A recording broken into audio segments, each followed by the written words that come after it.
नमस्कार, आप देख रहे हैं रियल टुडे। देश दुनिया की बड़ी खबरों में आपका स्वागत है। मैं चित्रा। आज के मुख्य समाचारों में बात करेंगे, लेकिन मुख्य समाचार की ओर बढ़ने से पहले एक नजर सुर्खियों पर। दिल्ली के सबसे अमीर उम्मीदवार मनोज तिवारी से कन्हैया कुमार की टक्कर, जाने दोनों की कितनी संपत्ति।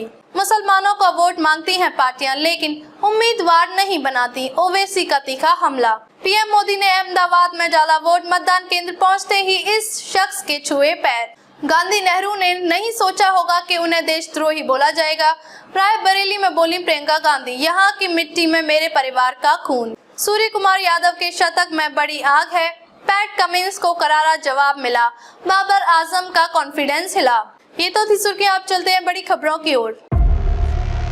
इस बार के लोकसभा चुनाव में उत्तर पूर्वी सीट दिल्ली के सबसे हॉट सीट मानी जा रही है। यहाँ से सबसे अधिक 50 उम्मीदवारों ने नामांकन दाखिल किया है। दिल्ली की सभी 7 सीटों पर छठे चरण में 25 मई को मतदान है।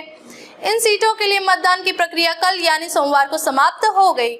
राष्ट्रीय राजधानी में कुल 268 उम्मीदवारों ने पर्चा भरा है। इस बार के लोकसभा चुनाव में उत्तर पूर्वी सीट दिल्ली की सबसे हॉट सीट मानी जा रही है।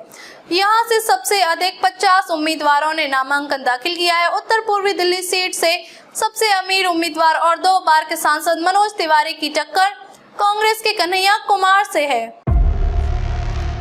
सोमवार को महाराष्ट्र के औरंगाबाद के खास मैदान में एक रैली को संबोधित करते हुए एएमआईएम के प्रमुख असदुद्दीन ओवैसी ने यह भी दावा किया कि उनके औरंगाबाद के सांसद इम्तियाज जलील की हार सुनिश्चित करने के लिए विभिन्न दल एक साथ आए हैं। ओवैसी ने आगे कहा कि राजनीतिक दल मुसलमानों से वोट मांग रहे हैं, लेकिन उन्हें महाराष्ट्र की 48 सीटों में से किसी भी सीट के लिए इस समुदाय से उम्मीदवार नहीं मिले। देश में आज लोकसभा चुनाव के तीसरे चरण के चुनाव चल रहे हैं। इस बीच महाराष्ट्र में आज 11 सीटों पर मतदान किया जा रहा है। इसी दौरान ऑल इंडिया मजलिस-ए-इत्तेहादुल मुस्लिमीन के प्रमुख असदुद्दीन ओवैसी ने कहा कि महाराष्ट्र में सभी पार्टियां लोकसभा चुनाव में मुस्लिम वोट चाहती हैं, लेकिन मुस्लिम समुदाय से उम्मीदवार नहीं उतारती। प्रधानमंत्री नरेंद्र मोदी ने अहमदाबाद में वोट डाला। उन्होंने निशान पब्लिक स्कूल में बनाए गए मतदान केंद्र पर अपने वोट का इस्तेमाल किया। वोटिंग सेंटर पर गृह मंत्री अमित शाह भी मौजूद थे। पीएम मोदी जब मतदान केंद्र पहुंचे तो उन्होंने सबसे पहले एक बुजुर्ग शख्स का पैर छुआ। देश की 11 राज्यों की 93 सीटों पर आज यानी मंगलवार को लोकसभा चुनाव के लिए वोट डाले जा रहे हैं। इसमें गुजरात की 25 सीटें भी हैं।